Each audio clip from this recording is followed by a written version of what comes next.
here today with Chris Treloar, MMA fighter from Sparta MMA. You fought recently on the Sparta Fight Series on Saturday. How do you feel? Yeah, feel good. Watched the fight back last night. Definitely enjoyed watching it back.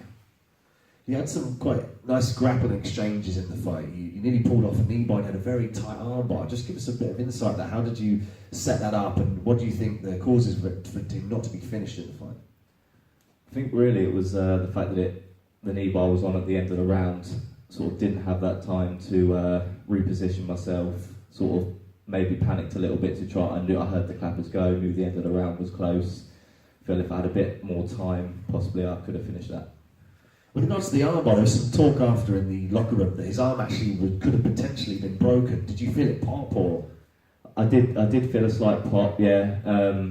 I was expecting actually for him not to carry on after that arm bar because I did feel a click in his arm, but it was a smooth transition for him to get out of it. Impressive. Very tough guy nonetheless. He's quite a short, stocky guy as well. He did a good job of nullifying your reach advantage. He stayed away, and when he picked his times to come in, he used his striking and head movement to gain the clinch. Did you find that it stumbled you a little bit, the fact that he had an answer for your reach?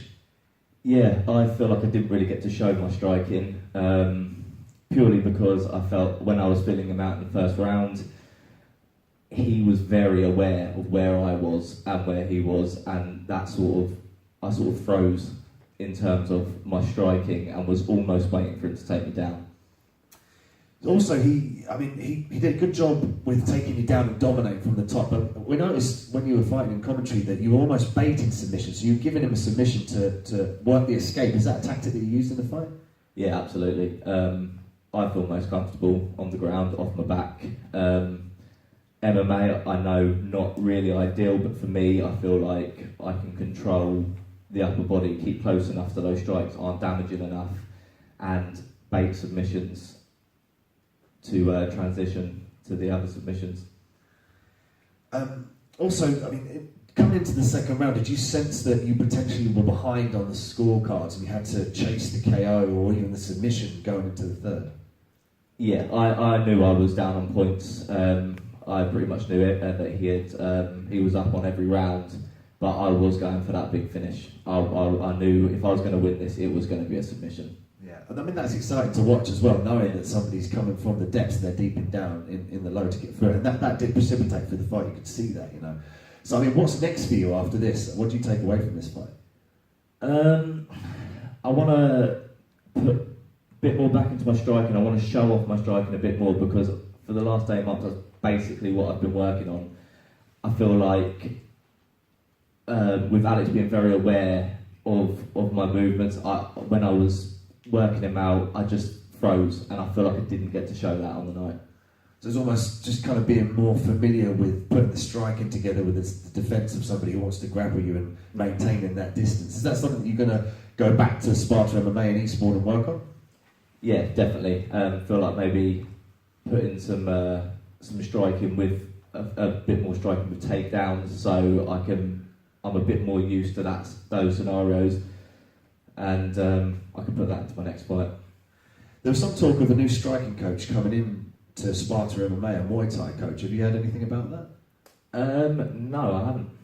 All right, yeah, so that might be worth looking on for social media. Keep your eyes open. Go and follow Sparta Fight Series and Sparta MMA on Facebook and Instagram. Because there was some talk about a Muay Thai coach coming in, so that might... Do you think that will benefit you in the production of your next fight? Yeah, absolutely, yeah.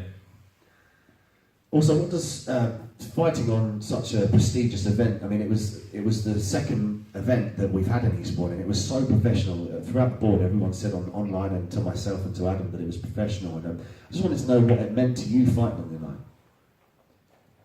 I was just happy that I could be a part of it, and I was happy that I could fight on the card, and I had that opportunity. How important is it to have such a great team as Sparta MMA and Adam as the head coach, and they recently brought in a Brazilian Jiu-Jitsu black belt from Brazil? How important is it to have that behind you going into a fight? Unbelievably important, yeah. Having a black belt here to train with, I'm going to definitely make use of that for my next fight. Really excited about that. Would you like to fight again? Yeah, I would like to fight again, yeah, absolutely. So are you looking to wait till March the 2nd in 2019, or are you looking to take a top-up fight? Possibly March the 19th, yeah. With having family life and the kids, I'm going to have to speak to the missus first, see what she says, but no, it's definitely on the cards. So fight the battle at home, then fight in the cage, right? Yeah, absolutely. Anything else you want to add to your fans out there or families?